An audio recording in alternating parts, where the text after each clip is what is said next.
Hello guys, pag-usapan lang natin ang breaking news. Ayon kasi sa bali-balita, OMG, Ogie Diaz tahimik pa rin sa issue ni Daniel Padilla at Catherine Bernardo. Tapos biglang mag-iingay yan. Yan kasi ang pinag-uusapan ngayon. Na alam niyo naman siguro ha, 2025 na balita sina Daniel Padilla at Catherine Bernardo na sila ay nagkabalikan na. Pero niyaya lang talaga ni Daniel Padilla si Catherine Bernardo makagawa ng panibagong movie. Kasi pangako yan ni Daniel Padilla ayon sa mga loyal fans ng Katniel. Kasi ang mga loyal fans, sila ang nagpakalat at nagpaingay kung ano ang ibig sabihin ni Daniel Padilla kung bakit niya niyayaya si Catherine Bernardo pagkatapos ng Hello, Love Again. At siyempre, hindi natuloy. Kasi marami ang tumututol. Kaya ngayon, nag-iingay muli ang Katniel. Pero, tahimik pa rin si Ogie Diaz patungkol sa issue ni Catherine Bernardo at Daniel Padilla.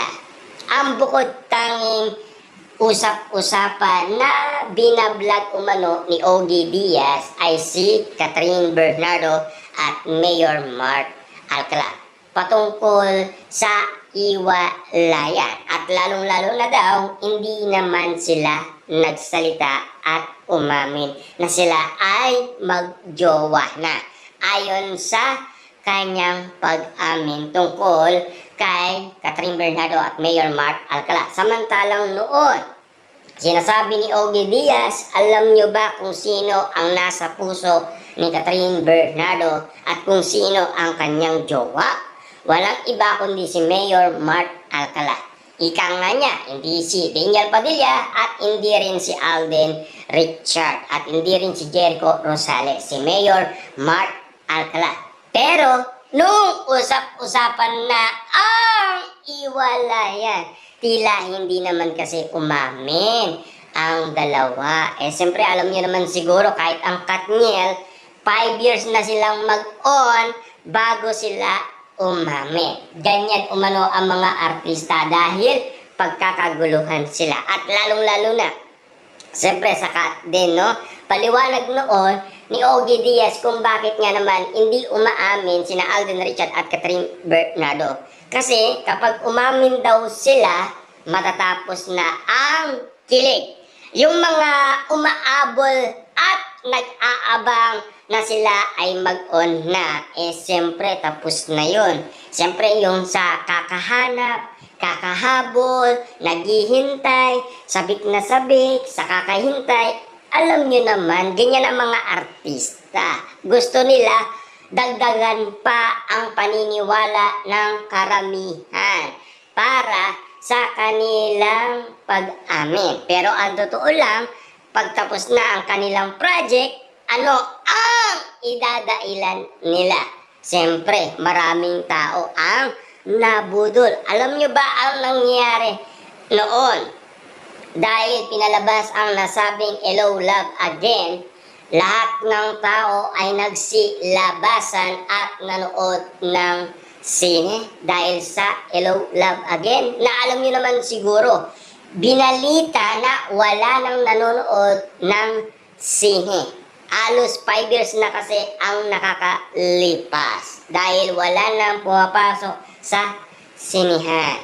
Kaya nga naman kasi hindi na sinusuportaan ang mga movie ng Pilipino. Pero, dahil nagkaroon ng movie ang Kat din, grabe, ang daming nabudol, diba? Kaya nga naman kasi marami ang galit kina Catherine Bernardo at Alden Richard. Dahil sa naging resulta ng kanilang kakahabol, kakaintay, sabik na sabik, at lalong-lalo na sa kanilang paniniwala kina Alden Richard at Catherine Bernardo. Ngayon, sanay na ang karamihan. Lalong-lalo na kasi kina Daniel Padilla at Kyla Estrada. Alam na nila ang galawan ng mga artista.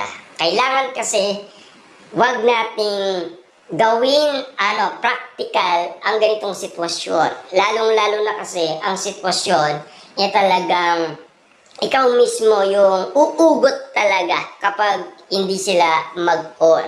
Kasi sa kakaintay ng pag-amin nila, hindi naman sila aamin. Katulad yan, pinag-uusapan, Daniel Padilla at Catherine Bernardo para makagawa ng panibagong movie. Katunayan yan, si Catherine Bernardo ay umamin noong 2023 patungkol sa personal na relasyon nila ni Daniel Padilla.